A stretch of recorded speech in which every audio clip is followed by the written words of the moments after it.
When someone is trying to figure out what business to start or buy for an E-2, the way I think about it is a Venn diagram with 3 circles. The first circle is E-2 viability. Will the business clear the visa requirements when an adjudicator looks at it? The second circle is fit, skills, and enjoyment. Does the work actually suit you? Do you have the skills to run it? And will you enjoy doing it day to day? The third circle is profitability and long-term sustainability. Does the business make money? And does it keep making money for the long haul? The sweet spot is in the center, where all 3 overlap. That's usually the business worth pursuing. Most of the time, when someone is wrestling with a business idea, the issue is that one of the 3 circles isn't there. The rest of this video walks you through what each circle actually means. Let's start with circle 1. This is whether the business can clear the E-2 visa requirements, which is the lens an adjudicator at the consulate is going to apply when they look at the case. At a very high level, they're looking at whether the business is real and operational, whether the investment is substantial and at risk, and whether the business is going to do more than just support the investor and their family. Each of these has nuance, and the analysis depends on the specific business. If you want to read about the actual standards yourself, the Foreign Affairs Manual is a great place to start. Section 9 FAM 402.9 covers the E-2 standards in detail. It's a public resource that's easy to find on the internet, and it's worth at least skimming if you're thinking about this seriously. That said, this is the circle that's hardest to evaluate on your own, and it's the one where working with an immigration lawyer tends to pay off the most. A lawyer can pressure test a business idea against the actual standards before someone invests time and money into it. Without this circle, the other 2 simply don't matter. A business that fits you perfectly and makes great money still doesn't get you the visa. The second circle is fit, skills, and enjoyment. Can you actually run this business? And will you want to keep doing it? Fit is whether the work suits you. Some people are wired for customer-facing work and would be miserable running a back office operation. Other people are the opposite. The same business and the same market can be the right choice for one person and the wrong one for someone else. Skills are about whether you can actually run the operation. The gap a lot of founders underestimate is that loving something or finding it interesting isn't the same as knowing how to run a business in it. Enjoyment is one thing that tends to get overlooked. The E-2 ties someone to a specific business for years at a time. The novelty of running a business wears off pretty fast. What's left is the day-to-day reality of the work. If that reality isn't something you can stand long-term, the business is ultimately going to suffer for it, no matter how good the numbers look on paper.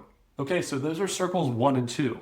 The third circle is profitability and long-term sustainability. 2 related but distinct questions. Profitability is about whether the business actually makes money. Now, I know that sounds basic, but plenty of people fall in love with the business idea without doing the math on whether it can clear its costs and produce a real return. A business that simply breaks even forever isn't a business worth running. Sustainability is about the longer horizon, the market the business operates in, whether the customer base is growing or shrinking, whether the model holds up against competition or technology changes. A profitable business today that's in a dying industry is a different proposition than a profitable business with a long runway in front of it. For an E-2 specifically, the long-term piece matters more than people realize. The visa is renewable indefinitely, which is great, but only if the business keeps qualifying. A business that's profitable now, but is going to struggle in 5 or 10 years, isn't just a business problem.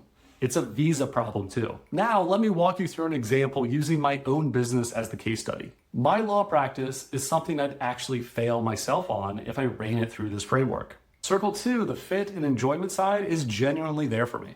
I find the work interesting, I have the legal background to do it, and I can see myself doing this kind of work for a long time. The practice is also location independent, which is a real lifestyle perk for me because it allows me to travel and spend more time with my family.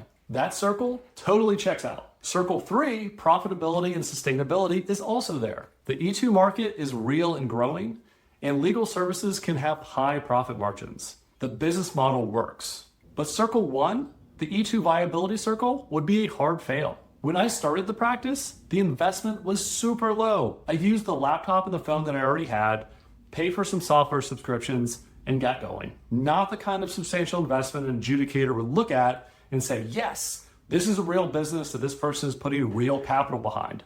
And I didn't have a clear path to hire people or build out a team. It was just me, and I liked it that way.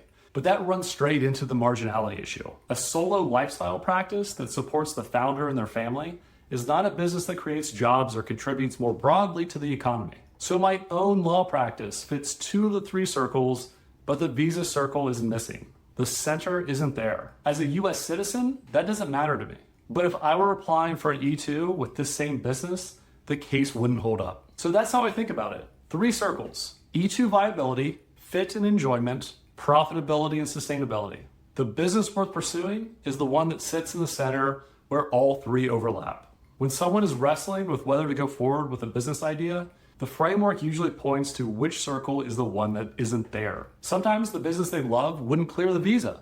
Sometimes the business that actually clears the visa isn't the one they actually want to run for the long stretch. Sometimes both check out, but the numbers don't look great. The framework doesn't pick the business for anyone. That's not what it's for. It just makes the missing piece easier to see. Thanks so much for watching, and please keep in mind, this is just how I think about it, not specific advice or a model to follow, since every case has its own factors to navigate.